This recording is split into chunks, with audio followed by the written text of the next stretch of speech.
kadang orang gampang mengucapkan, susah untuk melakukan.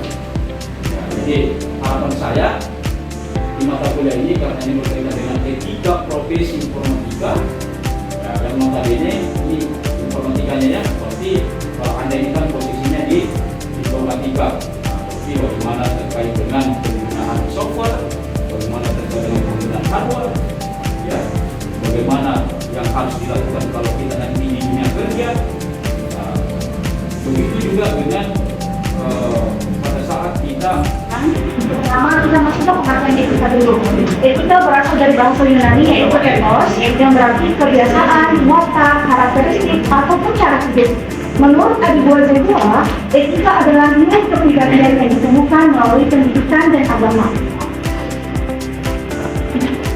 Nah, pengertian dunia maya itu sendiri merupakan ruang virtual yang menyediakan yang dapat memudahkan pekerjaan dan interaksi jarak jauh untuk belajar, bekerja, berbagi informasi, bahkan bersosialisasi. Nah, jadi dapat disimpulkan, etika dunia maya itu merupakan seterusnya prinsip moral, nilai-nilai, dan norma yang mengatur bagaimana seharusnya individu berperilaku saat menggunakan internet dan media digital.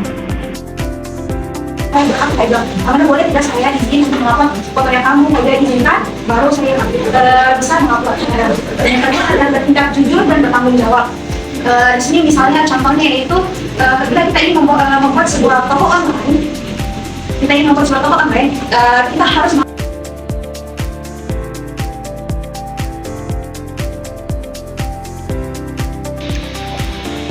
dan berikut ada isi dan permasalahan dunia maya, yaitu pertama ada penyebaran hoax dan misinformasi, yaitu informasi palsu menyebar sangat cepat dan dapat merusak reputasi dan memiliki konflik. Nah, upaya yang pertama adalah literasi digital. Literasi digital yang dimaksud di sini bukan hanya kita mengetahui cara menggunakan internet, bukan hanya tahu cara menggunakan media sosial tersebut, tetapi kita tahu cara meningkatkan kemampuan dalam memilih informasi dan mengurangi ancaman. Nah, maksudnya memilih informasi di sini adalah memilih informasi mana yang memang memiliki kebenaran. Jadi supaya kita tidak mudah tertipu dengan berita hoax tersebut. Kemudian di sini menghindari ancaman. Kenapa? Supaya kita tidak menjadi korban dari penyalahgunaan media sosial. Kan biasa kalau kita tidak mengetahui ini ancaman atau tidak, kita ada orang membagikan kita link begitu toh, kita harus mengetahui apakah. Nah, karena etika itu adalah cara kita untuk mengatur bagaimana cara kita berinteraksi di dunia maya. Sedangkan dunia maya itu adalah sebagai ruangnya tempat kita berinteraksi. Nah, misalnya di antara dua ini tidak saling mengkonsisten, maka di sini banyak terjadi cyberbullying, kemudian pencemaran nama baik, berita hoax, dan lain-lain sebagainya. Selamat materi dari kelompok kami, kurang lebih yang mau diblokkan. Selanjutnya kami akan membuka tanya jawab sesi pertama. Bagi teman-teman yang ingin bertanya, silakan memperkenalkan nama dan media dirinya terlebih dahulu. Itu kami persilakan dengan hormat.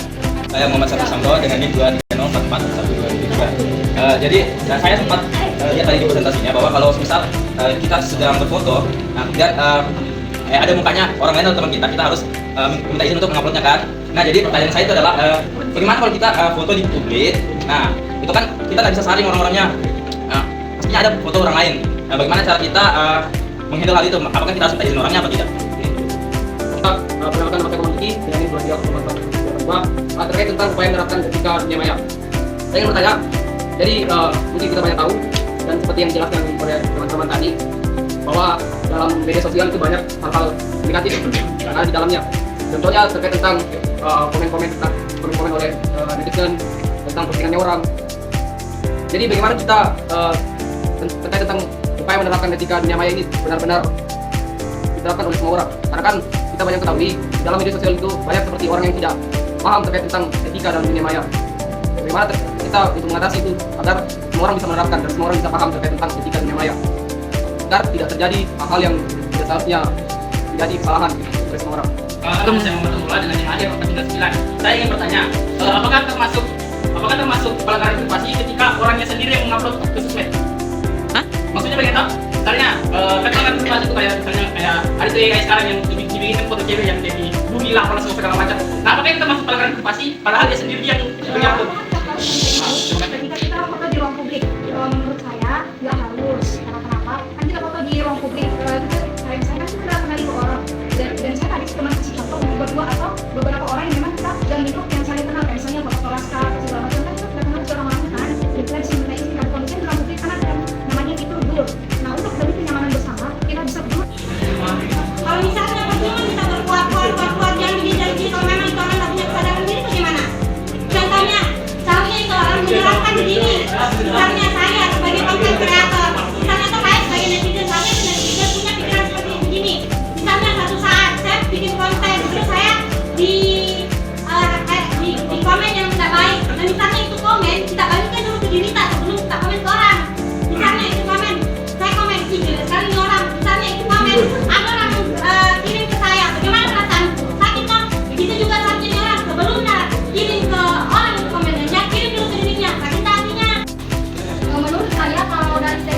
dan penipuan online.